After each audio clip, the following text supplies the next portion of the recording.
Welcome back to Good Moms, Bad Choices. I'm Erica. And I'm Mila. Happy Wednesday, y'all. Happy Wednesday. Hope you guys are safe and sheltered in place, stay at home. I don't want to learn. I've been so annoyed by people like putting on their Instagram photos like, everybody stay at home. Like, we got the memo, duh, bitch. What are you repeating it for? How are you? I'm good. I'm doing very good today. That was weird. Okay. Why is that weird? You ask me how I'm doing, I say I'm good. That's weird. Because you look like you're going to laugh, and then you're like, I'm good. And then everybody knows when you do the hi, bitch. It means some other shit. Well. Irie had her birthday this weekend. I'm officially a mom of a 5-year-old. She's alive. I didn't kill her. I didn't kill her dad. Somehow we're okay. So I feel successful. We had a drive-by / block party / then a few people came inside. Parade. Cut the cake. Elevated Room Events made the bombest cake ever. So if you guys are looking for a drive-by event, balloon event planner, virtual party planner, even if you just want a cake, definitely hit up Elevated Room Events. You can find them on Instagram. You can go on their website. Check out our Instagram. You can see the cake that she made. It's fucking beautiful. It's a unicorn. It was like exactly what I wanted. So, it was beautiful. And it tasted. I'm still eating it actually. I might some after this. Anyway, we have a guest today. Our first quarantine guest. Yes, we have finally gone virtual. Going digital, guys. Living in a digital world. Thank you so much for You drunk? No, I'm not high, which is the problem. We have Okay, just stop. Don't fuck up our name. Yeah, you do it. You guys have the same name. Fuck. Today we have award-winning writer, podcaster, mama, culture commentator, Jamilah Lemieux. Is that how you say your last name? Lemieux. Yes. It's French. It's like Creole, right? It's French, yeah. Yeah. See, I'm a little cultured. Yeah, we have the same name, so don't fuck it up. I'm sorry, my bad. Do you go by Mila too? You know, my mom calls me Mila. Some of her family members do, but most people don't. But I welcome it. I'm totally cool with it. That's where that came from. My mom calls me Mila too. Yeah. It's weird. As an adult, I feel like more people call me Jam, like new people, but family always go for Mila. A lot of my friends call me Jam too. Yeah. I'm like, you can, whatever, I'll take whatever, all the variations of my name. She's like, which one is it going to be? I'm like, I don't have to choose. Who, me? Yeah. Because do you let people call you Jamilah? Because a lot of people let me tell you, growing up in the Valley, it plagued my life because everybody made it seem like Jamilah was so much easier than Jamilah. So I got so used to it that I'll say Jamilah. And now it irritates me and I'll catch myself doing it, but I'm used to it and then people will say it. So just like, whatever. That's why I get confused because the bitch says her name is Jamilah, then she says it's Jamilah, then she says Mila. So then when I'm writing descriptions, I'm like, who are you today? Who are you today? But you know, Yeah. Say it. We're gonna say. No, I was saying someone told me once, don't ever let anybody half-ass your name, and ever since then, it's been fucking haunting me ever since.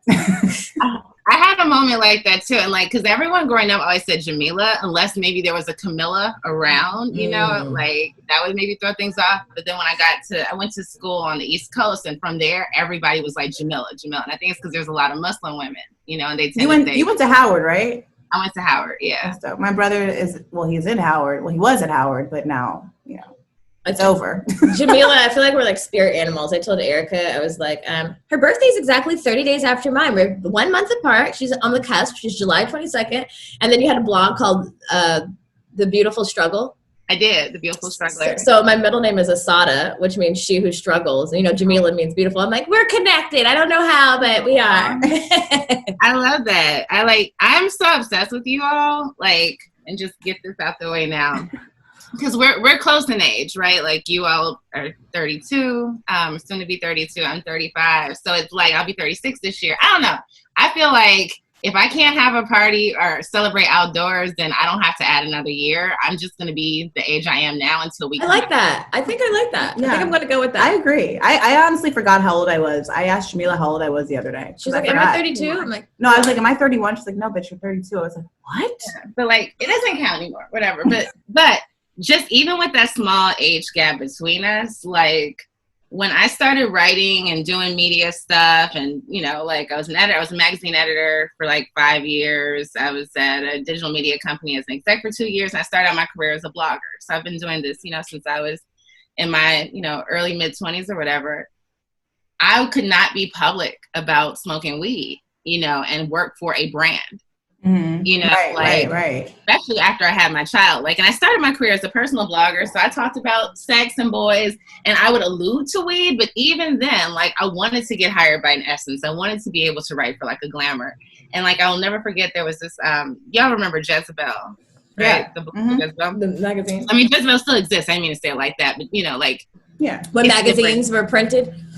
Right, when magazines were printed and the blogs were still like kind of a novel thing, you know, Jezebel was this huge, you know, platform, and they had this series called Pot Psychology, and it was a white guy named Rich Juzwiak and a woman, Tracy, I can't think of her last name, and he was queer, she was, you know, his best friend, and they would get high and answer reader, do like advice, but do it while they were stoned. So the advice would be good, but it was still, you know what I'm saying, more entertaining because these people are high. Yeah.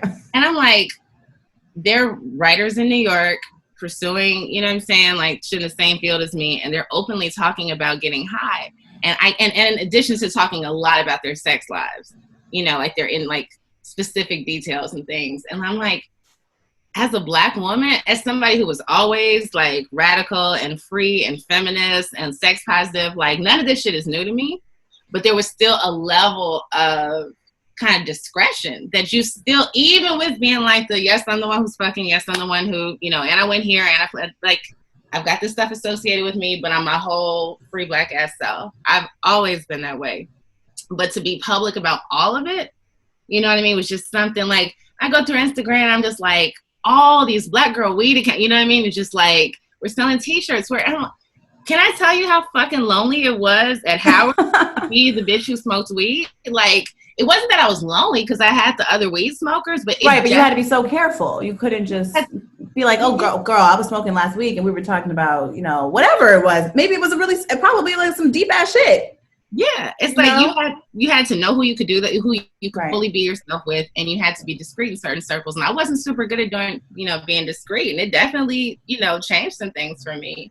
And I'm super happy with everything that I've been able to do, and I'm happy that I can like be my fuller self now. As you know, we're all public figures, right? Everybody, if you have a social media account, you post pictures of your kids and talk about your life, you're a public figure of some, you know, sort. But to be able to I'm smoking on a podcast and my mom will probably see this and I don't care because she smokes weed too. And we can talk about that and everything is so different than it was. Like, so anyway, you all represent that. Like, that's the thing. I think for me, what was still missing and the thing I've been the work that brought me out here is like, I've yet to see the content that connects what's happening with Black millennial women. Like, here's how we move, we smoke, we fuck, we change our hair up a lot. Like, you see that reflected in Insecure. You know what I mean? Like, we're not seeing, you see us being boss bitches and trying to work and create businesses and being creative and having mental health issues and all these different things, but we're still not seeing the connection of that in single motherhood.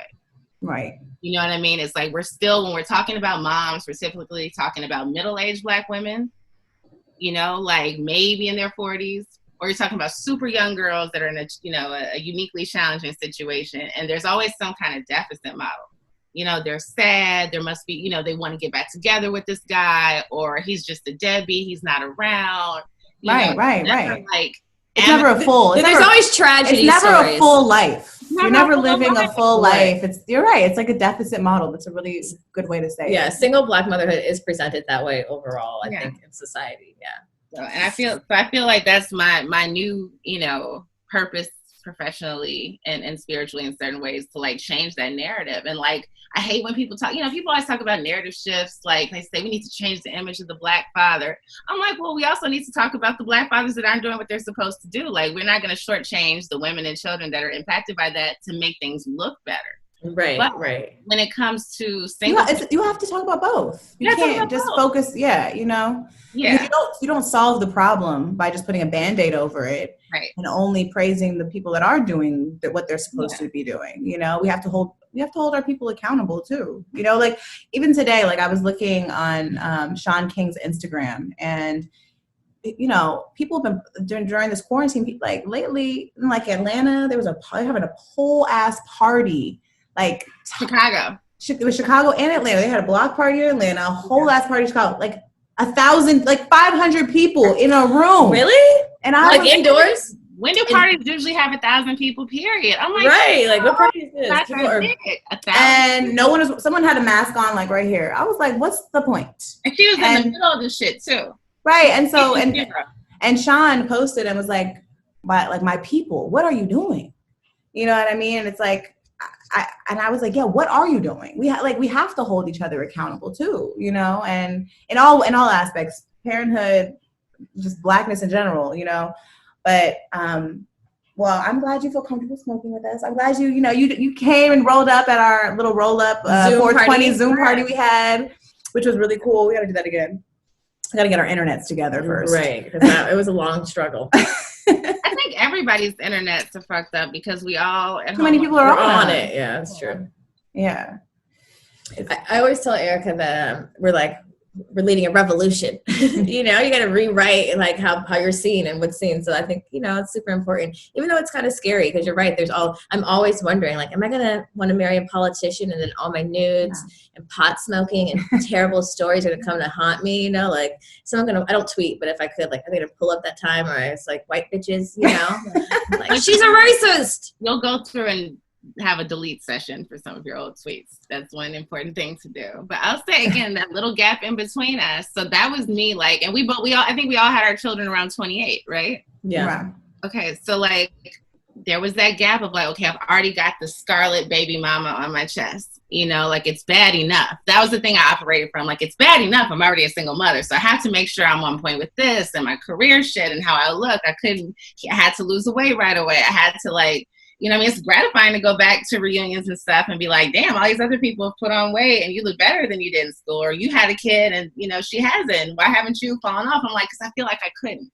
Right. Bad enough. I wasn't allowed to. I didn't know I was allowed to. No. I couldn't be like, look what happens. Look what happens, you know? And so, but I would think like, yeah, if I wanted to, I couldn't date somebody who had political aspirations. I realized that, you know, unless he's fully prepared to be like, I'm the candidate who's running on do the fuck you want, because look at a woman, because she was a wild girl and I'm aware of all of it and you can't surprise me. You know, like aside from that, like they're just certain, and not just political aspirations. There are men in other fields, other parts of the industry. I'm like, would this be the best for you? Would this be the best for me? You know, but it's realistic. It's realistic. But I think even with that, what I've come to realize is just how I turn the volume down on certain things. Like there are people who are like, yo, I didn't know you smoked weed. We could have been lighting up. And I'm like, I would look at me and think I smoked weed, but I guess not everybody grew up around like Black bohemian quirky folks either. You know, we have these little narrow boxes. So our pothead is supposed to look like she plays DMX in the car,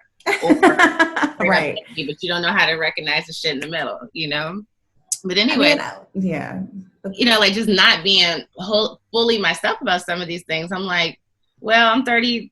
I haven't met the politician that I wanted to change for, that I would want to not have to know those things about yet. You know, like I want the person who isn't fucking with me, like in spite of, you know, like it has to be like because of, like. Right. I want you because you are all of these things, and all of these things make you, and I see that, and I love all of those parts about you. Yeah. Including motherhood. Because I think that's something I feel like I always like. And I tell this to everybody. I'm sure most women who are in this situation do too. As soon as I meet a new person and tell them I'm a single mother, I immediately want to make sure they know that my ex and I have a great co-parenting relationship. He's fully active. We've never been to court. You know, we actually have. And then with men, I always want to emphasize that we have 50-50 custody. You know, because I want you to know that I have time to date. Like, I don't want you to think that, you know, or that I'm going to be, you know, that every couple months Twitter will debate like, if you take a single mom on a date, should you pay for babysitting? I'm like, I've never heard. We literally just had this conversation today, like 5 minutes ago.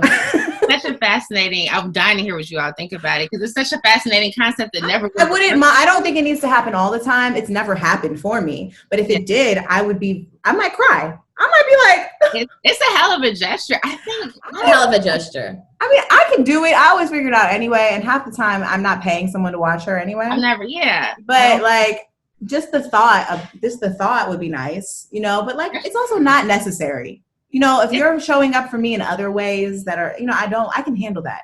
But I understand that too, is like also the feeling like you have to explain yourself first too. Yeah. You know? Yeah. Like, and I think, like, don't worry, I have time for you. Don't worry, like, she has a dad. Don't worry, like, you know, she's cool. I mean, but obviously, like, for me, my ideal, you know, relationship or person who walks into my life is going to love my child, you know, and that takes time though, but like, it's going to love my child like their own. Yeah. And, you know, we were reading an article that you wrote in, or you were interviewed in, and you were saying how, like, you could, because you are in a great co-parenting situation, which I think, you know, it's not always the case. There's a lot of situations like yours. I think we just don't ever hear those. You know what I mean? I have moments of great moments. I have good moments. It's not sustainable. Moments, right. I need to actually pick your brain and figure out what the fuck is going on over here. But I think wait, where am I going? Train of thought just lost.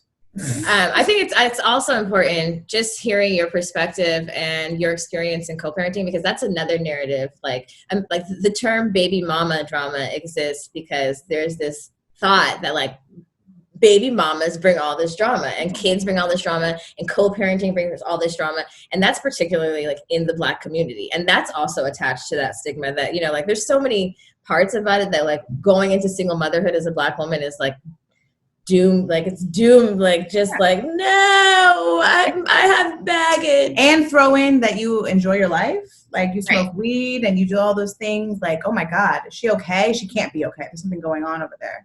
Like, it's true. You know, have you watched the show Black as Fuck? Have you been watching that show at all? I haven't watched. I'm planning to watch it. I'm very curious. I've read all the reviews. I've talked to a few people. I like the folks who are involved in making it. I think I understand the critique, but I've talked to folks that are like, the critique is valid and the show is good. And so that's kind of what I'm hoping to experience when I see it.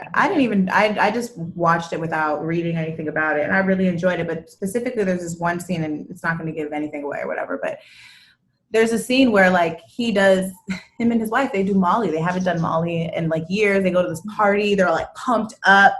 They're excited. They run into their child at the party. She has possibly had smoked weed, and they confront each other, and they're both high at a party, right?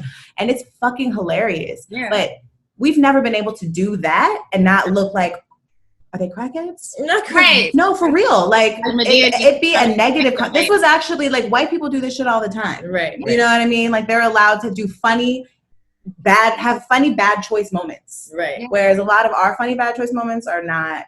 They don't translate that way. They don't translate that way. And mine are funny as hell. Right. Well, that's what we realized too. Shit. Pretty funny over here. And I've been writing them down for years, you know, and like I moved out here because I'm writing a pilot script, and it's loosely based on my life. So that's so dope. Thank you. My friend called it something funny as fuck last night. I can't remember what it was, but it would be more similar to a Black as Fuck than a Blackish, if you will, because it's made for grown-ups. It's not one of those, we're going to all watch this together as a family. And a slightly internet famous, and the character, the Jamilah character is better. Her name isn't Jamilah, but she's better known than I am. But, you know, having this like people paying attention to shit that you're saying and doing, but still not being like, fully all the way on, or having figured out what you want to do professionally. So it's like, okay, I've got this bit of attention, I've got some access, some cool shit has happened, I have fans, and now what? You know, and trying to figure that out, and being, you know, first generation college graduate and dealing with family that does not 100% understand like what co-parenting is, because I don't know, like if you all have boomer parents, my dad's been great, but my mom, like there are times where she's just, it took a while for her to adjust to how much time my daughter spends with her father. You know, it was as if I was like out, like I'm just out. You were doing your job. Yeah, my job. You know, and I was like, well, he's her dad. You know, and when we shifted to, we finally got to a point where, because you know, she'd call me and be like, "Where's the baby?" You know, and I'd say, "Oh, she just stepped out. She went to Bodega to get some Newports." You know, like, you know, the same way when you people at a party and be like, "Where's the baby?" And I'm like, I just dropped on the side of the road. Right. You know what? That is so true. I fucking hate when people, I mean, like, I get it that we're attached, but like, duh. Like, and I've had people ask me in a way, like, yeah, where's the baby? Like, as if I'm fucking left her somewhere. Like, what's she? I don't know, actually. I don't know. No clue. She's somewhere. I mean, you weren't going to keep her, were you? Like, why are you asking? Oh, I thought she was with you. Wait, what? Should she be here at this adult party? I don't know. I don't get it. Yeah, I know. It's just, well, I think that's just the narrative of just motherhood in general, I think, is that we're supposed to take on this huger, bigger role. And that's normal. Absolutely. Yes, no one would ask, like a single dad or a married dad does not get asked. And I've confirmed, even though I already fucking knew, they don't get asked, where's the baby? Right. They may get housed the baby. You know? Right. And I have people say, like, when we say that, we're really just trying to ask you how she is because we know how close you are. I'm like, well, just say, how is she? And also, maybe don't walk up to me while I'm dancing with some nigga I just met 5 minutes ago. Talking about, where's the baby? Where's the baby? Right. Like, I didn't even get there yet. You need to calm the fuck down. Right. Yeah. That's the thing, by the way, that's the thing that women do intentionally. I don't give a fuck. That's just not an accident. Like, the number of times that I've been out in proximity to a man, and they may or may not have known my relationship to that man, and the how's the baby question just hasn't come up. Oh my God, we're naming this episode "How's the Baby?" How's the baby? Where's the baby? And 9 times out of 10, it's usually, I mean, it doesn't have to be actually. I've had it both. Women that either don't have kids for the most part, or sometimes it is even a woman who has kids because she's like, well, I know where mine's at. Where's yours? Right. Or you don't even know that. You don't even know her from a can of paint, so it doesn't matter. But now he knows I have a kid, and what? And also, what? Yeah, it does irk the shit out of me with the dad. Yeah, and my mom's trying to do that to me before too. Like, yeah, as if I'm just dropping her off around town to just run the streets. Like, I don't deserve to have a break too. Like, we didn't go half on this shit. Crazy. It's we crazy. did go And half. not even us being away from our kids is considered a break, as opposed to like it's your turn. It's their turn. Right. Right. Or like they'll call you. You're so right. You're so right. They'll call you like, oh, well, so-and-so's crying for you. Okay, well, it's still your time. I don't know. Oh my God, no. Okay, well, console her. Call me back. Let me know how it's going. Click. Like, that's not me. I'm going to swoop up and pick her up. And sometimes I do because I give into that guilt, knowing it's manipulation, knowing it's bullshit. And, like, it's just. You got to push past that. You have to push past that. I'm telling you, like, that's one thing I haven't really had to deal with at all with Naeem, is that when one of us calls the other, like she's crying for you or she's upset or it's like something's going on, I need to bring you in, and in fact, we didn't do that for a long time. We were kind of siloed and we've become more collaborative, but like, and sometimes there are moments where one of us needs a break, typically it's more likely to be me because, I'm the one who's single, he's married. But there have been times that he called me maybe in the car with her on the way from school, and I could tell he was just at his wit's end and just needed somebody to tap him out. And I talked to her. And I've done that. The other night she was complaining about a stomachache and she was freaking me out. And I was like, does she have coronavirus? Oh, no. Because it was so much, Poor she was baby. just doing a lot. And I was, and I had him speak to her on the phone for a few minutes and like, he got to talking and she fell asleep. It was great. Like that's beautiful. It was that's good. Beautiful. But you have to make sure that your co-parent knows that like this is an important button. You know what I mean? When you're tapping me in, like our kids should notice that too. Like, oh shit, he called mom. Mm-hmm. You know what I'm saying? It can't just be like, mommy's gonna give me the comfort I need, so I'm gonna, make sure I annoy him enough that he wants to have her do it. Right. No. It takes time. We're doing shit that we've never seen people do publicly. It's true. People don't. There's usually no guide to co-parenting. There's no there's just not, and especially because every situation is so unique too. Yeah. And like Jamilah and I, we've been single for what 3 years, 2.5. You've been single longer than I have. It's been like almost 2.5 years, and co-parenting has been like a roller coaster. And reading about your situation, it does give me hope. But I also think about too, like the introduction of another partner too. Like I've never really introduced a partner to my daughter. He hasn't introduced a partner. And like, I think about like you're in your situation, he's remarried. When I was reading the article, you guys have a great relationship. And obviously that's the ideal situation, right? Yeah. But how long did it take you to get there? Well, so we had a very unique journey. I think it's unique not in how it started, but kind of where it is now. My ex and I found out that we were pregnant right after we broke up. So I took it as a sign from God. We're supposed to get back together. You know, I wanted to get back together. He didn't. And he was like, if we are to get back together, it needs to happen organically, not because of the baby. But I'll take care of the baby. I'll be your friend, you know. And so I had this really fucked up pregnancy. And during that time, he's in a new long distance relationship with somebody he reconnected with from where he went to school. And they got engaged while I was pregnant. Unbeknownst to me. I knew that there was, you know, he was seeing somebody, and I had some girl who I need to write this at some point. I've been waiting for till I'm like 60 and married in my house. You know what I mean? Like, I didn't want to tell all this stuff, but like, I mean, I've talked about, you know, the highlights. Well, like, there was a girl who I believe it was the girl who had a crush on him, who would and they worked together, and I knew her casually. She would send me text messages and emails saying things about him and this woman he was dating. Like, she was trying to upset me. It was some real crazy shit to do to a pregnant woman. Right. You know? And I'm gonna tell her, I'll say, if she happens to be watching, every time I see you, I might still beat your ass. I haven't decided yet. You know, I wouldn't blame you. Sometimes you gotta send a message. It's weird. It's like shit I knew, and she people are so strange. Anyway, but that was my pregnancy. Right. You know, I gained 85 pounds. Girl, 70. Hey. That was hard, right? On the body? Shit. Hard. And I didn't find out, you know, they were engaged until right before my first Mother's Day. I had my baby March 29th. So it was not, you know, it was not easy. But one thing that somehow, through all the crying and the arguing and stuff, we had our last argument right when I found out he was getting married. I mean, yeah. And then there was maybe one time, a month or so after that, he came by and, you know, he pissed me off because he hadn't been texting me back. He had the baby and he was bringing her back. And he was, you know, was texting and he wasn't responding when he came. He finally brought her back. He was super chill about oh, my bad, I didn't have my phone in front of me. And I'm just sitting here I'd let you take my baby knowing that you're about to, you know, and that was the moment I was like, fuck, you know, and I went off one last time. And we haven't exchanged any crosswords since then. We put all our shit to the side. You know, and I think that's what it has. Sometimes it's just a switch. It's the switch. And sometimes it's just I can't, I won't.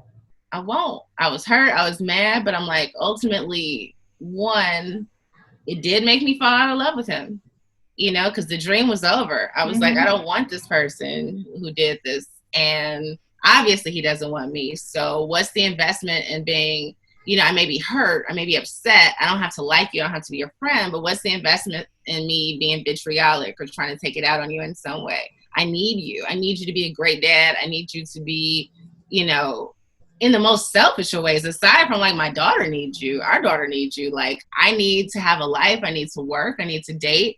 You know, I need to know that you're going to take care of your financial responsibilities. I've never felt anything that implied you wouldn't. And so antagonizing you is not, you know, at best, maybe I'll push you into being one of those fuckboy dads. At worst, you might try to take the baby. Right. You know, why would I do that to any of us? That's not the penalty for breaking my heart.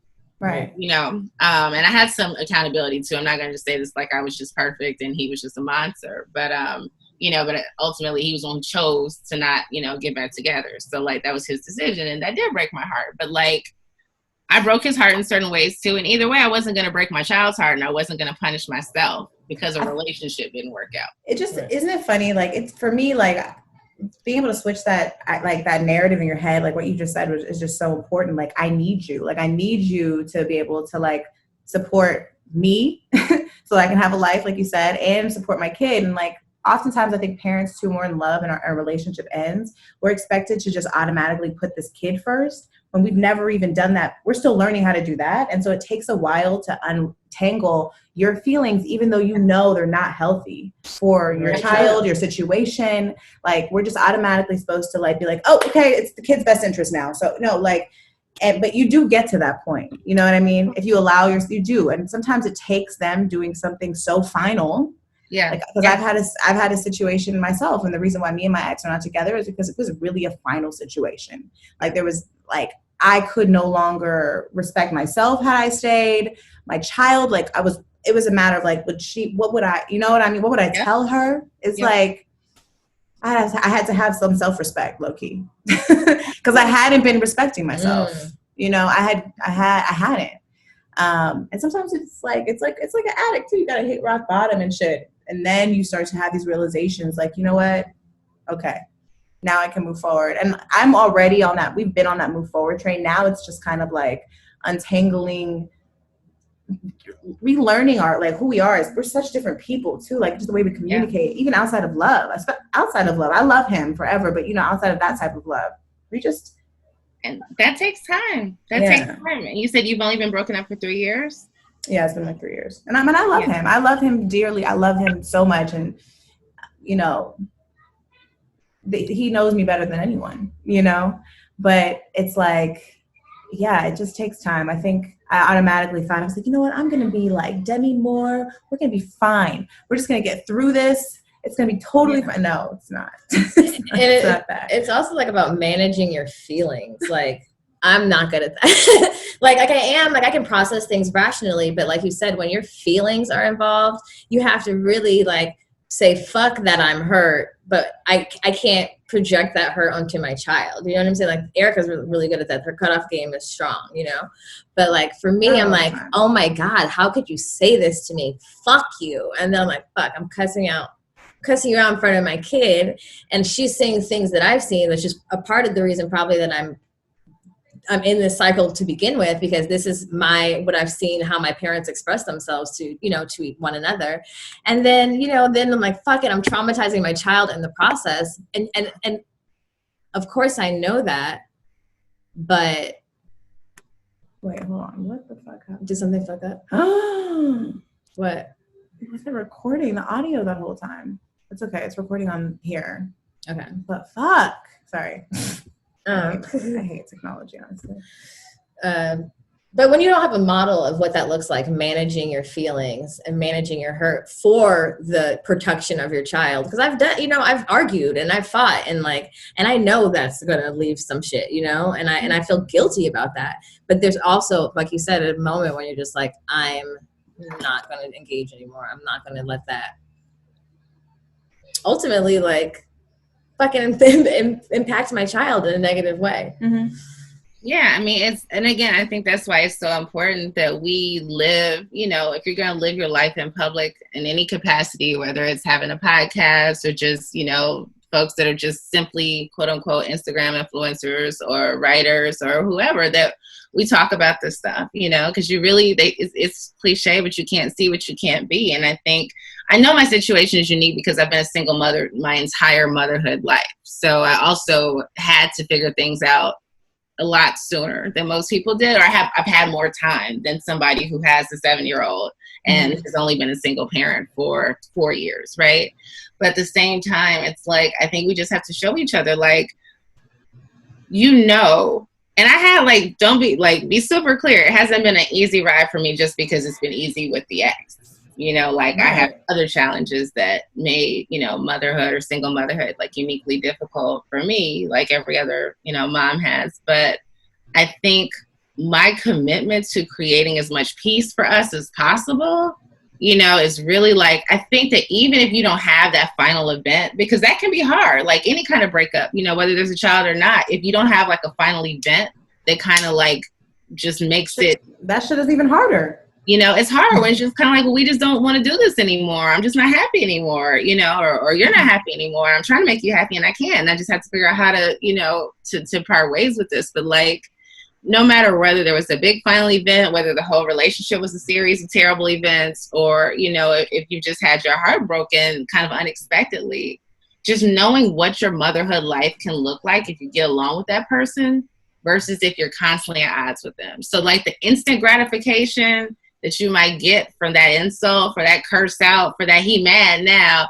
or I did, you know, I got him. It's like, it's nothing compared to being face down, ass up on a random Tuesday night, living your life because you know that your child is safely with their other parent.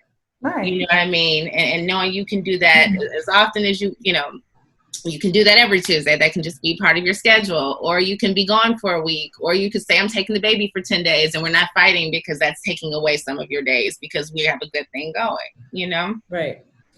I think it's also trusting the other person too, though. Like, are you bathing her? Has she brushed her teeth? Because sometimes that partner will take the baby, but that doesn't mean your stress is just relieved, you know? But there comes a part of that too. Like, you have to release some of it. I mean, obviously it depends on your situation and the person, how much you trust them, but you have to relinquish some of that power so that, like, my biggest thing is, like, you're going to learn today. You know what I mean? People are always like, I take little JoJo Monday through Friday and the dad gets him every other weekend. Nah, bruh, figure it the fuck out. And it, like, well, we may have to have these coaching sessions where I'm like, this is important. Are you doing this? Is she on fucking YouTube all day? Is she watching movies all day? What did you do today? Right. I'm going to practice with you, but that does not like is she eating vegetables? Like, it doesn't excuse me getting her 80% of the time. And no, I don't feel guilty about that. I felt like, even from the beginning, from like birth, here, do skin to skin. Here, take that baby. Here's some bottles, because I want you to know this is a joint situation. And as much as I don't like you as a person, like, I love you and we made this child together. And at the very least, I trust that you're going to be a good dad. You know, you have to have that, or else you'll imprison yourself. You won't be doing shit just because you won't relinquish a little bit of power. Yeah. And I think it also just the way a 80-20 situation, and that's not, there are some families where that makes sense. Maybe one parent lives in a good school district and the other one doesn't. So it's like, we can only do weekend, you know what I mean? Like, maybe one parent works a certain job and this is the only way you all can make it work. That's different. But like, for families where it's like, we could have, even if you don't do 50-50, maybe it was 70-30, maybe it's 60-40. You know what I'm saying? Like, if there were a more equitable division of that time, just consider, like, if the only time I see you is on the weekends, we're going to do some fun. We're probably going to do some fun shit. You know what I mean? Like, unless you're just going to make me sit around the house. So, like, maybe we're going to the movies. Maybe we're going to the park. Maybe you're taking me to buy a toy. Whatever it is, like, that's different than my mama who has to get me up for school at 6 a.m, who's yelling at me about my homework. So you become Disney dad. Right. Like, that's not fair. You got to deal with some, dads need to see you when you're not cute and adorable and just showed up with 2 little pigtails ready for a fun day-to-day shit. You need to know what that entails, because this is also your child. You need to be a part of that process. Absolutely. That's why I recommend my co-parenting schedule. She does have she has a foolproof co-parenting schedule. My name is Jamilah, and this is my co-parenting schedule. Okay, Monday and Tuesday, one parent has them, and then Wednesday and Thursday, the other one, and then Friday, Saturday, Sunday, the other one. And then you alternate. So each person gets a 3-day weekend. You each get it during every other week. It flip-flops. So it's equal. Sometimes you have them most of the week. Sometimes you only have them 2 days. But guess what? It's still equal. That's pretty similar to ours. That is a good one. The only difference is that usually I try to have at least one weekend day. You know what I mean? Like, I do it to myself. Right. I mean, I think now it'd be a lot. Like, actually, that's what we're doing this coming week is you all's schedule. But, like, I like that. That's how we do things, too. Like, I usually need, like, it used to be she was with dad when she was a baby. It was Thursdays and Saturdays, and then an additional day as needed. So, like, Thursday it was usually like after work or whatever, and then Saturday could be Saturday morning, and then he'd have her most of the weekend. It could be Saturday evening, and she'd be back Sunday. You know what I mean? Like, we had some flexibility around it, but like now it's like she comes back tomorrow, and then she leaves again on Thursday. I think she comes back on, I don't know, but I like your schedule. Every 2 or 3 days rotating is great. Yeah, because then it goes both ways. How, I know you guys decided. Wait, I'm sorry. Irie, my daughter's about to do piano class. Can we pause for 1 second so I can just put my phone over there for her? Yeah. I can't. Okay, should we push pause? Yeah, do you mind? Sorry, Jamilah. That's okay. What does your daughter do? Piano class on my phone, Zoom. I just need to go set her up really fast. Tell Luna to watch that Zoom. She needs to learn piano by way of Irie's Zoom class. Oh my God.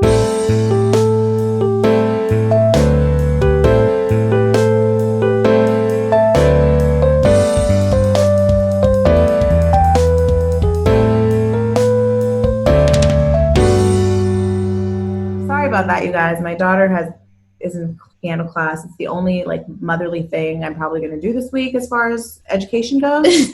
So it's summer break. So summer is in, guys. It is. It's an extended summer. It's already summer break. So this is her lesson of the day. It's very important that she does it. So anyway, I know we were talking about co-parenting stuff. So you actually moved across the country with your daughter's father, right? To kind of move here together. Yeah. We were all living in Brooklyn and Bed-Stuy. I'd been there for 12 years. I think he'd been there for 10, and his wife had been there our daughter's whole life. Mm-hmm. So everybody was kind of tired of it. I love Brooklyn. I miss it terribly. I feel awful watching what's going on, right now there especially. But I felt like I just gotten kind of stagnant creatively. I've been, like I said, worked in corporate media in a full-time capacity for like 7 years. And then I got an opportunity to leave and decided that I was going to be full-time freelance and do consulting. So I've done like communication strategy. I've worked for a political campaign. I've worked for a nonprofit. And I have a column and a podcast with Slate where I do parenting. And I've written some articles, and I've done panels and speaking engagements here and there, but I really didn't want to be chained to an office again. And part of that is because I felt like the better my job got on paper, the less I created. Like I never wanted to be an executive. I always wanted to be a content creator. And sure, I wanted to be a well-paid one, or a successful one, but I wanted to do meaningful work and I wanted to create. And so I needed to get back to that. And I'd had this idea to write a feature-length film that was loosely based on my experiences in co-parenting and dating and working and balancing all these things at once. And through a series of conversations with folks who work in the industry, the feedback I got was like, that's not a movie, that's a series. You should write that. And so I've been working on a pilot script for a couple of years. It's a thing that takes a lot of nurturing and a lot of, revisions and reviews and rejections before, if I'm blessed to see it come into fruition, it would. And we've been, my co-parents and I have been talking about like, if you wanted to leave New York, where might you go? And we threw a few places out there. And I had kind of decided that I really wanted to pursue television writing. And so I suggested Oakland, thinking it would be like a good compromise because I didn't necessarily know they would go for LA.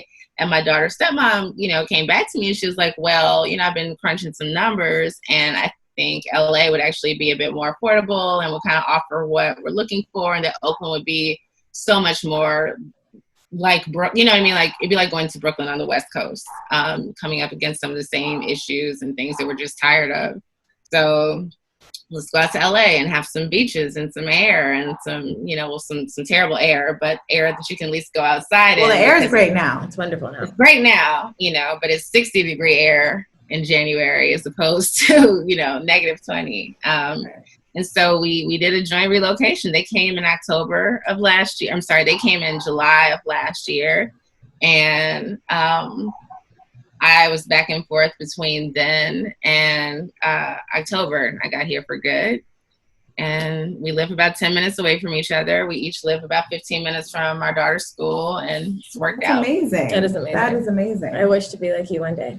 How was your daughter's transition for coming from, leaving New York? I mean, I'm sure she had her friends, her school. Like, yeah. That's something we've never really talked about. It's like relocating with a child. Child, like, especially one that's able to express themselves. And I feel like New York kids are different than LA kids. It's so different. What's your daughter's name? Naima. Naima. Yeah, Naima. Mm-hmm. Naima, like that. Naima is very much a New York girl, and she'll tell you that in a heartbeat. And she's also, she's got a lot of LA kid in her already. Like she's a free spirit and she's very creative, but it's been an adjustment, like she's cried, there've been times where she just really missed her friends. And at one point she would pretend like she didn't remember something. Like if you mentioned a restaurant or a street, she'd be like, oh, I don't remember that. And it took me a minute to figure out what she was doing. I was like, are you pretending like you don't remember things about Brooklyn because you missed it so much? And she said, yeah. And so we've done some FaceTime calls with a couple of her besties, particularly since the quarantine life started, and that's been really good. I think for her spirit, but she misses it. But it's been for the most part a good transition. You know, I mean, I think anywhere when you're going from like we can be outside a lot to we can't be outside just because it's cold. Like, I can't even imagine. My heart goes out to every parent in New York right now because all over the United States because shit. I mean, LA, we have some special circumstances here. We really do. It's definitely different. You know, I like that you talk about that because I have one of my best friends. She moves around a lot. She's a single mom. She has 3 daughters, and she's like, I've known her live in like 4 states in the last 10 years, like Brooklyn, Atlanta, Hawaii, Northern California. And you know, like I see a lot of moms not move, not say, when you're single, it's much easier to be like, fuck it, I'm packing up, I'm leaving. But when you have kids, a lot of times people like make the decision to just stay put. And sometimes you don't have a co-parenting situation that allows that, you know, and like, which is even crazier to think that you're like having to choose, you know, relocating versus time with your kid. Yeah. But that's why I think, you know, I like to hear those stories because I know single moms that do it and, you know, and how much that's important to have the courage and to hear those stories to do that, to do what you got to do and want to do too, still live your life. Yeah, I definitely felt trapped. You know, as much as I love New York, and I'm the one who, like, until coronavirus, I was going back every month, at least once or twice, you know, and that was what I wanted. Like, I wanted to be as bi-coastal as possible, but, like, until, you know, it took a few years for me to get comfortable enough with where we were to, like, have that conversation because I didn't know that, you know, I was always afraid that they would want to move. We're both, my ex and I are from Chicago. His wife is from St. Louis. So I feared because we weren't talking about it that they would want to move back to the Midwest. I love the Midwest. I have no interest in moving back there. You know, like not right now, not at any time, you know, in the foreseeable future. And so like, but I was just kind of walking around afraid that they were going to want to move there. And they actually, he said, you know, my ex said, I kind of thought LA would be on your, you know, I was surprised it took you as long to bring it up as it did, you know, like I just kind of figured that was something you were going to want to do. So I think if we just, part of the reason it's important to build that kind of relationship is so you can talk about these things. And it may be that like, we can't work this out, you know, like we have to stay or someone has to go and do summers, you know, which is what some families do. But I think we have to just try to keep the lines of conversation open up so we can at least like explore as opposed to feeling like I can't do this, I can't do that, I can't switch up our schedule, I can't move, you know, because he's not going to like it. Like, you know less about this person than you used to. You know what I mean? Like some of the assumptions you make, like when he was in a relationship with you, he might have been more, you know, less willing to concede or more willing to concede than he is now. I mean, I think everyone's a little bit different in every relationship that they're in. You know what I mean? So you've been single, obviously, even as you started your journey into motherhood, basically as a single mother. You're farther along in the single. I don't know if you've had relationships throughout your journey or what, but like, what is it like dating as a single mom for you? Because for me, it's, you know, it has its highs, but they're mostly just very. It's just, you know, we're coasting along. Coasting? Coasting. That's a good way to put it. Yeah, we are. We're coasting. I think coasting is a very good way to put it. There have been highs for sure. There have been some lows, but the lows haven't been low because I feel like once you've broken up with the parent like of your child, there's nothing that low. There's really nothing that low. You're like, I can handle it. You're like, oh, that hurt for like 2 weeks. Right. I'm over it now. As opposed to you got to really break. You got to really do some foul shit to me. I hate to say that, but my threshold is very high. It's high. Yeah. It's high. But my bullshit threshold is low. You know, that's true. Like, I'm going to cut it off before you get there. But what it's going to take to really upset me is like, there's a pretty, you know, you got some big shoes to fill. Yeah. Right. But it's been interesting. Like, I have one boyfriend, I guess somewhere square in the middle. I want to say we started dating in 2016 and like we broke up early 2018. Like, and we were exclusive for a good portion of that. We were long distance. He was significantly younger. Wonderful guy. You know, we're still cool. But like, you and Jamilah are the same person. We already came to the conclusion. Literally, you and Jamilah are the same person. I was listening. I was like, "Wait, is this Jamilah?" It is Jamilah. Yeah. So funny. But but he was like the first serious boy. So I guess I had my daughter in 2013. I started, you know, messing around again a little bit. I mean, before the end of 2013. But like, I think I started dating for real like 2014. You know, like really it was when she was a year old. When it was like, okay. You know, I don't feel super crazy, like trying to actively, like I'd had sex a couple of times, but I wasn't really like dating, you know, and so then I started dating and Got the apps definitely were helpful or have been helpful. I was hesitant at first because like I just remember like back in the day, it just seemed like they were for like old people. I was just gonna say ugly or older. It was very old, desperate. Strange white people. Now it's like it's so normal for everybody. It's normal. They marketed. It's all about marketing. They marketed it as this cool thing. It's essentially the same motherfucking thing. The same thing, but you know, but it also it represents our lifestyles. You know, I mean, I think now we've all been Pop-Tart. Right. Like, that's why it's good, but also I feel like it's a double-edged sword because people are constantly swiping, looking for the next best thing. I want to tell you how, yes, I totally agree with that. I think that like the availability of options, particularly for the men, because we outnumber them. So the more options they have, the harder it is for us. You know, either because they just have too many good options or they just feel like they need to entertain a lot of options as opposed to being like, I really like this girl. Why can't I just like her? Why do I have to think about the possibility that there's somebody better? Right. Know? Oh my God, that's me. And we do that too. I was going to say, and I don't always do it, but like, it's rare that I don't stop in the middle of being excited and wonder, but what if? Well, I got here, so what else could I? What else could I have? I manifested you, nigga. So that's what so else could I manifest? That's so sick and cruel of us to admit. But like, it's terrible. But like at the same time, I think also, I was gonna make a good point. I just thought like how quarantine dating has changed. Like the swipe thing was already kind of like, it's too easy. But at the same time, when you're busy, especially like I have a kid, so it's like you get it. I have time to go out. I don't necessarily always have time to go out and meet someone. And then my next social activity is hanging out with them. Like sometimes I need to cut to the chase because I just want to go out and do shit with my friends. Like I don't want to be out trying to meet men. You know what I mean? Right. I'm out here acting crazy. Yeah. And I want to assure that I do meet men, you know what I mean? And that I meet men I'm actually interested in or attracted to, you know, like, and being in a new city. You know what I mean? Right. I mean, you're new out here, girl. You fresh. You're fresh. Right. In New York, I'm like, we all ran through. We know each other. I know that nigga. The apps, and then I've been in New York and single for so long. The apps were helpful because it helped me find men I didn't know or recognize. Oh my God, I feel like dating in New York on the apps is bad. I did not like. I know when I went, it wasn't. I'm in New York. I'm in New York all the time too, and so I'd be on there every time I went. I'd be like, no, or like. No one wants to actually, I don't know. Maybe meet up. Yeah. I'm like, what the fuck? Do you want to hang out in New York right now? It's weird. It's a mixture. It's a lot of that. But then there's I've met some decent guys on there. I've definitely made some good friends. No, me too. I have a friend that lives in New York that like I met on Hinge too. Yeah. But now like I had my first virtual date last night. How was it? It was cool, I guess. Like, I mean, it wasn't like anything like how everyone's painted these virtual dates going. He did not offer me Postmates.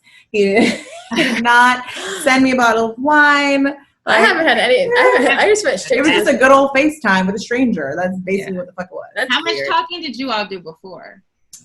We texted for like a few days. Okay. And then he finally was like, so we were going to do this FaceTime date. And I was like, I was waiting for you to ask me on the date. You know, like, you still have to ask me, nigga. Still a date. No, but it was whatever. It was like a FaceTime. He definitely did not get ready for me. He looked very comfortable. Little scruff feet. So I don't know. I still feel like you should put in the effort on your FaceTimes on Zoom. I want to treat it like a real date. I refuse to succumb to the idea that this is the new normal. Like I'm going to continue living. Well, they can't get haircuts and shit, Erica. Whatever. Like you can like make sure you don't have lint in your head. Like not the lint. Please don't be sweating. Like can you not sweat? He was cooking apparently. So I don't know. I don't know. I have another one tonight. I have another one. Okay. I'm getting back into I'm back on Hinge, guys. Okay. Hot off the press, straight on Hinge. Got it. Yeah. So I don't know. Have you done any quarantine dating, like FaceTime? You said you have, right? I've done quite a bit of it. It's been cool. It's like, but I'll say like, I am old fashioned, if you will. Most of the guys I've talked to, we've started on the phone before FaceTime. Mm-hmm. You know, because even though like oftentimes I do go straight from like from the app texting to meeting in person without hearing their voice, like actually that's usually what happens, you know, but like sometimes there's a phone conversation. I don't know, I feel like phone conversations like have set a good tone. It's weird. It's like it's something I haven't done. Absolutely. Here. Actually, like, I don't think I've had many phone conversations before, like dates on apps. Well, like no, this, you don't because no one calls anymore. So weird. No one has phone conversations anymore. But like, I prefer like before I'm gonna, get cute and speak. You know what I'm saying? Like, I just feel like I've also met up with guys. I said we FaceTime sooner than maybe we would have had time to meet up in real life, right? So it's like, okay, like at the very least, let me hear his voice and feel like I want to, you know what I mean? Like we could open the shit up and like you have your dick out and you're weird or some shit. And it'll be a funny story. I also want to see where you live. Let me see this. Where you at? Oh my God. It's like a very so nosy. Well, shit. It's like, behind you. It kind of, what she's saying, it kind of cuts out like the bullshit. whole bullshit. Like, I can see what you're doing, how you live in your space, how you are in your most comfortable state. I mean, this is already somewhat uncomfortable. You're probably not married. You're still home. Yeah. Well, you can hide in the bathroom or upstairs, but she could be out to the store like these niggas do. Yeah. Right. Niggas will always find a way to lie. But I mean, I've had really nice experiences. Like, I don't know. Like, So have you broken quarantine for any of these quarantine days? I have not. And part of the reason that I haven't is that a couple of them, the ones who I've talked to the most consistently, because there's some I've been talking to since the shit started, and then there's like always the new, the new talent being reviewed. But like some of them are not here. Like, you know what I mean? Like someone's in New York and someone is, I'll just say, elsewhere. And so you have like your locations open? That's not how I met. So one is from here and just isn't here at the moment. Okay, got it. And so that's why he's not nearby. And the other one technically isn't we didn't meet from an app. We met elsewhere on social media and just kind of crossed over into chit-chatting in that way. And then that became, quarantine dating. But like, I don't know, man, I've been having amazing conversations. I've had 2 men pull out a guitar and start playing music for me. Whoa. Completely unsolicited. And they were good. Like one was I knew one was a guitarist. The other one, I had no idea that he had the talent whatsoever. So it was like, Babyface pulled out the shit in the bathroom. I was like, excuse me?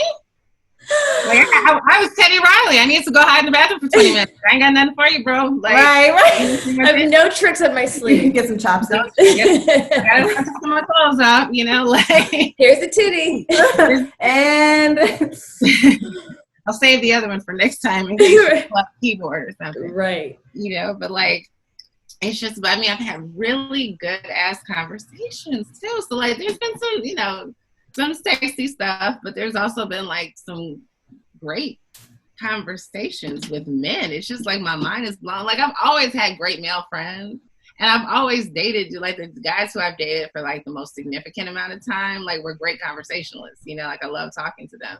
But when you're dating casually, sometimes you just come across a lot of guys who just ain't that really, interesting. And so now I feel like I'm talking to interesting men like every day. Well, you know what? Maybe those other guys were interesting. It's just they're at home now. They're in their most comfortable place. They have time.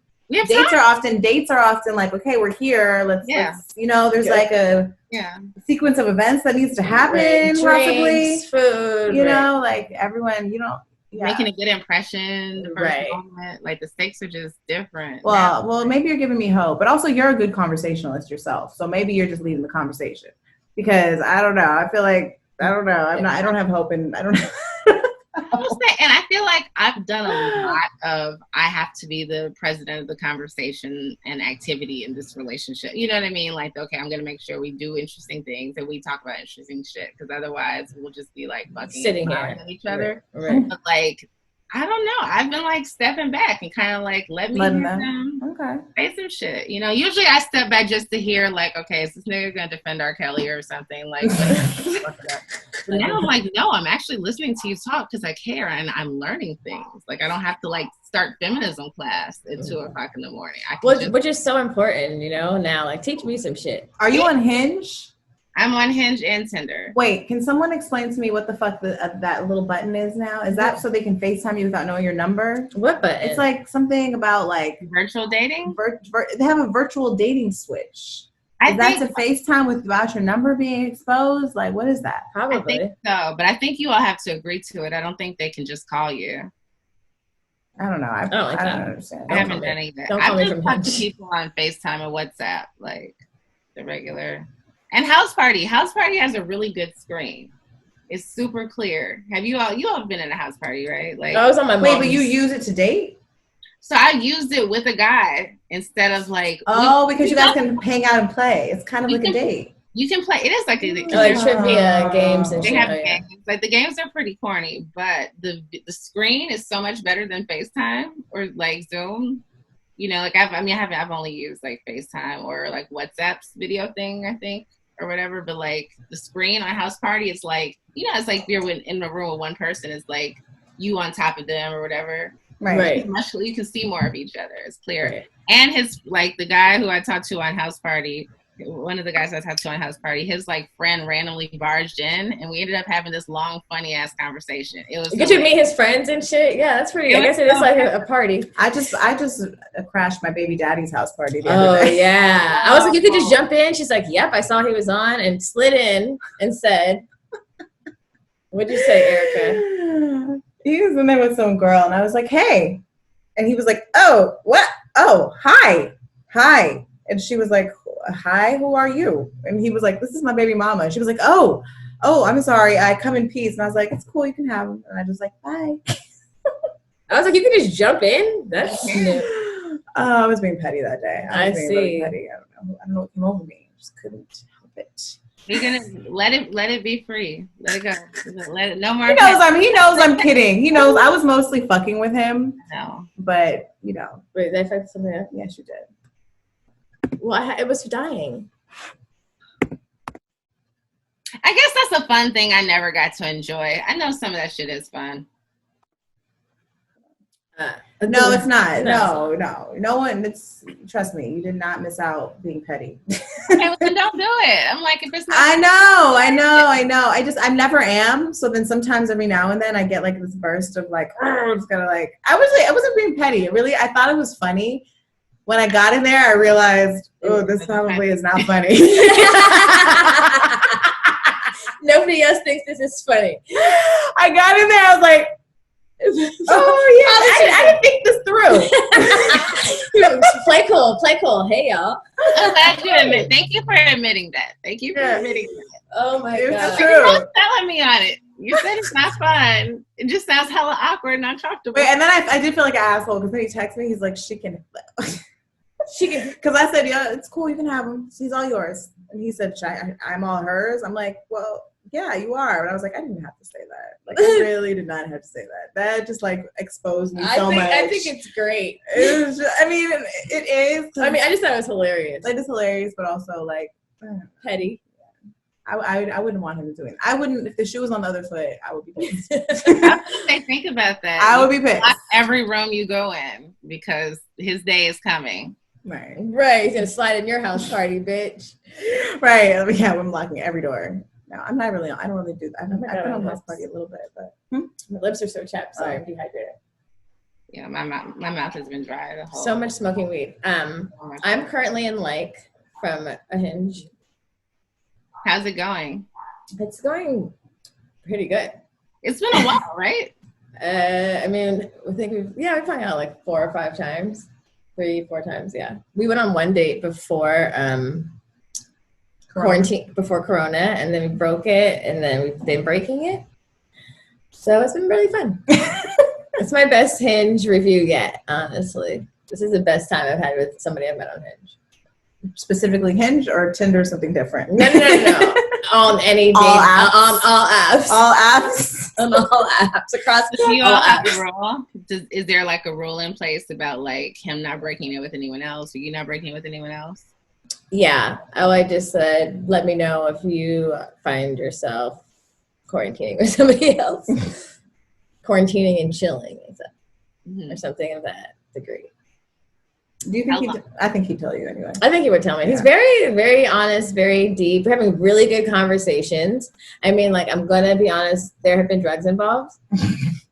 But, like, it's just been really fun and deep and, like, romantic. And, like, and then it's like all we can do is talk. We can't go anywhere. We can order food. We can talk.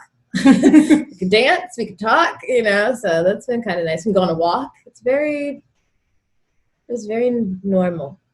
How long do you spend over there when you go? So the first time we hung out in quarantine, we like went to Lookout Mountain and like chilled and talked all like for 5 hours. And then the second time I went to his house, I slept over, hung out the next day, left at like 5. It's been like that both times. Yeah. Just chilled. Yeah. Well, you guys are both giving me hope and dating apps. Because a bitch is over it. I'm like, I don't know. I miss the days I do of like meeting people in real life. Like, what is this? But then also I realized that these dating apps, you know me, like I've been like a pioneer for the dating apps. I'm like, go dating apps. She is she should be paid for the support she gives to the dating apps. But I don't know. I don't know. I think maybe it's the pandemic is making me really get scared about like what the future looks like for us. And like, I think, and how we connect with people. And like, even this, like, me and Jamilah, maybe even more so me, like I've been like really adamant about not doing like over the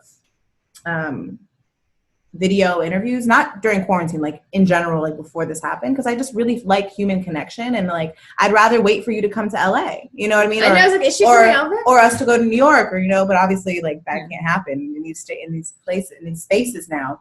But I don't know, like there's something about human connection, and like people keep talking about that this time is making people come together more, and I really beg to disagree. Like maybe I'm being a pessimist, but like I just feel like it's actually separating us. I mean, we're connecting in ways, we are, because we're always watching each other. Yeah. But like I don't know if like I think it's making people value people, being in other people's company, saying, hey, how are you today? Like even the times I've been to the park or walking, everyone's like, hi, like even masked on and far away. But also people are going to not trust each other. They're going to be all weird if you sneeze or cough. I guess it goes both ways. So I think, maybe one side is weighs heavier than the other, but I don't know. I'm like, can I meet a nigga at a bar? No, it's hard. It's hard. And like, I haven't broke quarantine. I have talked to people locally, and I've thought about like, what would that look like, or could I? And, I don't even go to the grocery store anymore. Like I order everything in, just because since my daughter's going back and forth between both households, I feel responsible for like them to, you know what I mean? Like I can't introduce, like whatever I'm introduced to, I'm introducing it to them. Right. And so plus of course, my daughter. So I was thinking like, okay, when I'm ready to see somebody, I'd have to like really plan it out. Like we're going to spend probably a substantial amount of time or be open to spending a substantial amount of time together. Like I would probably self-quarantine myself after, you know what I mean? Like for a week, like I may need a week or two in the house by myself, or like he comes by, we spend a week together, and then I spend whatever it is. Like at some point I'm going to have to do it, but I'm prepared to take an extended absence from my child, when I do it. But like, even with that, so like knowing that there have definitely been days where I've just been sad as fuck, and I've got new sex toys and brought old sex toys out of retirement. I'm smoking weed every night and drinking more and, having phone sex and shit. Like I'm not a phone sex. Like who has to have phone sex when you have real sex? Like, oh my God. I told Jamilah, I'm like this week, one of my baes hit me up and was trying to sex talk me last night. And I was like, no. And I was like, he caught me on the wrong week, bitch. Today. This is not sex talk week. I'm not into it. I'm done. Maybe catch me next week. I might be horny again, but currently not horny at all. That's fine. That's totally normal. And also, I don't know when your cycle is coming, but I know for me, I was like, why do I just not give a fuck about it anymore? I was like, oh, and then the next day my period started. I was like, that is fine. But it's I think it's going to ebb and flow, and there are going to be times where you found your peace with it and you found your way to kind of make it work, and then there's going to be weeks where you're just depressed and mad and sad, and that's completely normal, and that's going to impact how you feel about those long conversations with people that you can't hug, and then there'll be times where you need that, where it's like, I'm so happy I was able to talk to her, I'm so happy I was able to talk to him because I can't hug them. Right. It's okay. Everything we're feeling right now is fine. Look at ebb and flow of all the feelings: panic, anxiety, horniness. Yeah. We're being really forced to face ourselves. Yeah. For real. Because there's nothing else to do. Yeah. Yeah. So true. So fucking true. Or hide even more, But I think this is it is a beautiful opportunity to really delve into those things. I mean, even like I've had more time to really focus on and think about the things I want and also just hang out with myself. Yeah. I feel like I don't really do that anymore. Like I wasn't doing that before this. You know, I didn't have the time to spend with myself, even though I'm with myself all the time. Yeah. If that makes any sense. Yeah, it does. Yeah. A lot of time, like I'm by myself. I work from home, so I've always, you know, like I don't usually work in the house. I would go to a coffee shop or whatever, or a co-working space. But like, yeah, I've had all this time too, and by myself for a while. But like, I'm either working or I might be fucking around, like just looking at Instagram or watching a show, just on the couch chilling, doing nothing. Like now, it's like I'm charging my crystals, and I'm reading more, and I'm writing more, and I'm meditating, and I'm, you know, fucking around looking at Instagram and watching my show. You know what I mean? It's just all of it. All of it. I had this, it's like, speaking of like hanging out with yourself, like I had this realization, I think I'm so corny, but I was like, I just feel like hanging out with myself made me realize how much I fuck with myself. You're the shit. Yeah. Like, I'm like you just like, and it makes me like more, I don't know, like, because I have so much time, it's like, what do I want to do? Who do I want to talk to? Do I feel like talking to you? Do I have to talk to you? I don't need to call you. It's a fucking waste of my time. I have a lot of time. I mean, and then there's days where I'm like, I really didn't need to talk to you. Yeah, that's a waste of time. I was just bored. Right. Yeah. I don't know. It's a range of emotions, contradiction. But if nothing else, this is a good time to let these men entertain us. Like, if you can't entertain me now where this bar is so low, what are we going to do when I can go back outside? But honestly, like, this is a good test of, do I actually really fuck with you? Because we're not distracting ourselves with liquor, dancing. I mean, we probably could too, but not really though. You know what I mean? Like, it's not the same of having a bunch of outside stimulus around us. Do I actually like you? Do I like you? Like, or do I just want to fuck? Right. Well, Jamilah, this was a great conversation. Thank you. Thank you so much for joining us. I can't wait to like hang out and go to bars and meet guys together. I know. Or just hang out, you know, do fun stuff. I know. I'm so like, part of the reason I was so excited about you all, not just, I mean, again, like 4 years younger, right? So you're slightly younger. So that gives me hope. It makes me feel like, yes, you know, like all the bullshit we went through was worth it, because look at what gets to happen next. And just imagine like how free and shit our daughters are going to be, you know? Right. But at the same time, like what I envy about you all is that you all have each other. Because like I have cool ass friends that are a lot like me and are not moms. And I have amazing friends who are moms, but we're so different. Mm. You know, so like, just you all protect what you all have, because like, thank you. Another mama like you is, I'm telling you, it's so rare. It's so rare. I'm like my settled friend's ratchet friend. You know what I mean? Like ratchet friend, and like my single friend's like mommy friend. Right. No, well, come on over. Yeah, girl. Come. This could be a triad. Let's hang out. We'll definitely hang out. Oh, I can't wait to meet you for real in real life, and thank you for hanging out with us. I appreciate you so much. You give me so much hope. Oh, thank you. Co-parenting exists with love. I know. Yes. It does. Seriously. Sometimes, like, my daughter's stepmom and I were supposed to go to like a TV screening together. Like, they got canceled because of coronavirus. Like, we got there, you know? Right. Like, you like enjoy each other. Y'all are cool. Yeah. That's big. Yeah. And like, it's necessary. It is. I want to know who you are. Who is this woman that's around my child? And like, I want to nurture that relationship too, so that when you're with my child too, you think about our relationship too. Right. Yeah. You know, it's important. Mutual. It's so fun. I was just quickly, I was really thinking recently, I was like, I've kind of come to the point now where like, I don't know. I'm like, I almost wish I don't know if he listens to this, he's going to be really upset, but I almost wish he had, not really upset, but like I almost wish he had a girlfriend, like someone. Sometimes I think men, they really do need a female counterpart. I wish he had an amazing woman in his life to help guide him in ways that I can't, that he won't let me, you know what I mean? That he won't allow me, even if she says the exact same shit that I've been saying. Right. It's different because it's coming from this other person. Because they're in love and it's different and it's a new situation and there isn't water under the bridge. I think that's one thing I need to do publicly that I haven't. Affirm how much I value my daughter's stepmother for that reason. Because, and I think my ex is a wonderful dad. He's paternal. He's always been paternal. He's always loved kids and been a good guy who's going to do his best.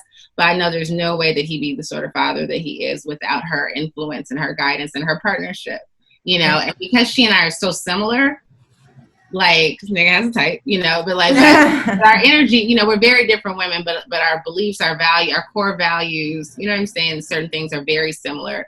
And so we tend to be on the same page. So there's an amount of trust that we can have with each other that she's going to operate in my daughter's best interest in the way I would want someone to, you know what I mean? But like, and he shares those values too, but I also know just having like two feminist women, you know what I mean? Like walking with him through fatherhood have definitely helped to make him, you know, an amazing father. Yeah. Yeah. I mean, that's just something I thought about recently too. And it's so beautiful that like, you know, you can speak about her that way. That's like, that is the goal. That's how I want to be spoken about too. You know what I mean? And vice versa on the other side. So. Todo, pero. Sí, un poquito. Ella no va a comer todo eso. No sé. I'm at the point now where my daughter just walked in with like a life-size piece of chocolate and was like, "Can I have this?" And I said, "Yeah, go ahead, go." Please do. Then I have given like my daughter, you can't use this part. But I did see some. I saw a TikTok that I was like, "This is what the fuck they're doing on TikTok." So you do like, I didn't know, and it was like a. Did I show you the Switch one? Oh, with the second the dick? Yeah. Oh my God, yes. Oh no, Yeah. I didn't see it, but I've heard that there's There's a dark. How side. do you go fucking dark on fucking TikTok? Like there's a black web of TikTok, like backpage TikTok. What the fuck is happening? Well, the dude who busted our house party said that he makes it a practice to bust in people's house party rooms because it's fun. But like his cousin was talking to a girl and he came in and he said she had her fist he said she was almost there. And his cousin was like, "Yo, get the fuck out." And he was like, "Lock your room." He was like, "Get the fuck out." He was like, "But I'm telling you, you need to lock your room." Like you realize that like it's open. It's open. Oh, what my God. What's happening on House Party? I didn't expect that. Well, I mean, what do you expect? What do you think is happening on there? Look, we're living in a digital world, y'all. Digital world. Well, thank you for coming on and hanging out with us. And we hope you stay safe and sheltered. Stay home. And when this is over, let's hang. Yes. And if you're bored, FaceTime us. Because we're around. We're available. We'll be happy houring and smoking over here. we should house party. We'll have a house party. If you see us on a house party, come on in. That'll be fun. You should definitely do another smoke session. Yeah, we should do it. Let's do it again. I'll happily do one with y'all. All right, girl. All right, bye. Bye. Thank you guys for joining us this week. Catch us next week. That's a Wednesday. If you want to, well, I guess, yeah. If you guys want, if you watch this episode, we're on YouTube. If you want to join our Patreon for extra essential, pumped up, private, censored content, go to patreon.com/goodmomsbadchoices. Yeah. Join our newsletter, goodmomsbadchoices.com. Follow us on Instagram. goodmoms_badchoices. Leave a review if you like us, if you fuck with us. If you just listen to this whole goddamn podcast for 2 hours, that means you fuck with us. That means you need to review. Do it right now. Scroll all the way to the bottom on Apple Podcasts. You gotta find it. It's not easy to find. I'm telling you how to do it. Do it right now. 5 stars, bitches. And just say how the bomb we are. Thanks in advance. I hope you guys have a great week, and we'll catch you next week. Love you. Bye. Recordar la luz de la calle, de las estrellas, como bailamos en la gran ciudad. Suavemente suave.